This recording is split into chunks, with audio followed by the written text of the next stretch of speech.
Hello అండి, అందరూ ఎలా ఉన్నారు? బాగున్నారా? మరొక వీడియోతో మీ ముందుకు వచ్చేసాను. ఈరోజు మా ఇంట్లో మేము దొండకాయ మసాలా కర్రీ చేసుకున్నాము.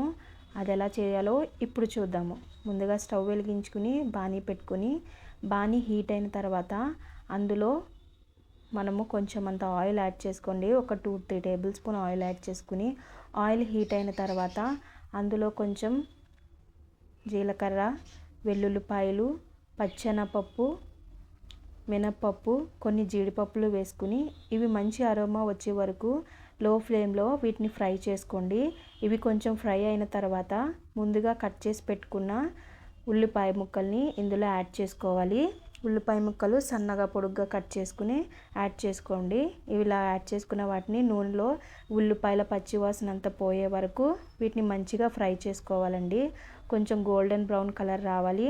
ఆ విధంగా ఫ్రై అయిన వాటిని మనము మిక్సీ పట్టుకుంటామండి. చూసారు కదా, ఈ విధంగా ఫ్రై అయిన వీటిని మనము ఒక గిన్నెలోకి తీసుకుని వీటిని చల్లారబెట్టుకోవాలండి.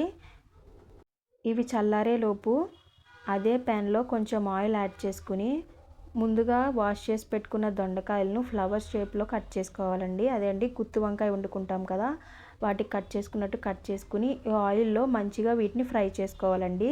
ఇవి ఫ్రై అయ్యే లోపల మనం ముందుగా వేపి పెట్టుకున్న ఉల్లిపాయ మిశ్రమాన్ని మిక్సీ జార్లోకి వేసుకుని ఇందులో కొంచెం పసుపు, కొంచెం కారం యాడ్ చేసుకోండి. కొంచెం ఉప్పు, కొంచెం ధనియాల పొడి, కొంచెం గరం మసాలా యాడ్ చేసుకోండి. కారం ఎక్కువ తినేవాళ్ళు కొంచెం కారం ఎక్కువ యాడ్ చేసుకున్నా బాగుంటుంది. నేను కొంచెం కారం తక్కువ యాడ్ చేశానండి, మా పిల్లలు కూడా తింటారు కదా, అందుకని చెప్పి కొంచెం తక్కువ యాడ్ చేశాను. వీటిని మెత్తగా వాటర్ వేసుకోకుండా మంచిగా పేస్ట్ చేసుకోండి. ఆ ఉల్లిపాయల్లో ఉన్న వాటర్కి మనం వేసిన ఆయిల్కి మనకి మంచి పేస్ట్లా తయారవుతుంది. దొండకాయలు కూడా మంచిగా ఫ్రై అయిపోయాయండి. ఈ ఫ్రై అయిపోయిన దొండకాయల్లోకి మనం ముందుగా సిద్ధం చేసి పెట్టుకున్న ఉల్లిపాయ మసాలా పేస్ట్ని ఇందులో యాడ్ చేసుకోవాలి. ఈ మసాలా పేస్ట్ అనేది మొత్తం దొండకాయలకు మంచిగా పట్టేటట్టు మనము మంచిగా వీటిని మిక్స్ చేసుకోవాలి. లో ఫ్లేమ్ మీద మనం పెట్టుకుని కుక్ చేసుకుంటే మంచిగా ఉంటుందండి, లేదంటే మనకి అడుగు పట్టేస్తూ ఉంటుంది. దీన్ని మనము 1 మినిట్కి ఒకసారి కలుపుకుంటూ ఉండాలండి, లేదంటే అడుగు పట్టేస్తుంది.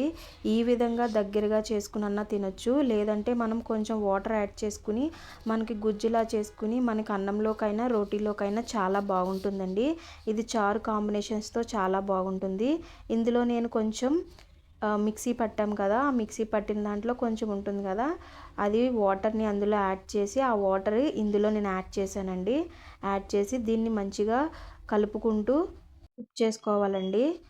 నేను కొంచెం వాటర్ యాడ్ చేయడం వల్ల నాకు ఈ కన్సిస్టెన్సీలో వచ్చింది. మీకు వాటర్ ఇష్టం లేని వాళ్ళు వాటర్ యాడ్ చేసుకోక్కర్లేదండి. దాన్నే మీరు మంచిగా మిక్స్ చేసుకుంటూ అడుగు పట్టకుండా దాన్ని మీరు లో ఫ్లేమ్లో కుక్ చేసుకున్నారంటే మనకి దగ్గరగా అవుతుందండి.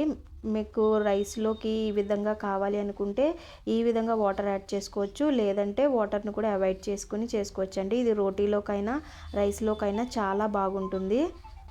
అంతేనండి, ఎంతో టేస్టీ అయిన దొండకాయ వెల్లుల్లి మసాలా కర్రీ రెడీ అయిపోయింది.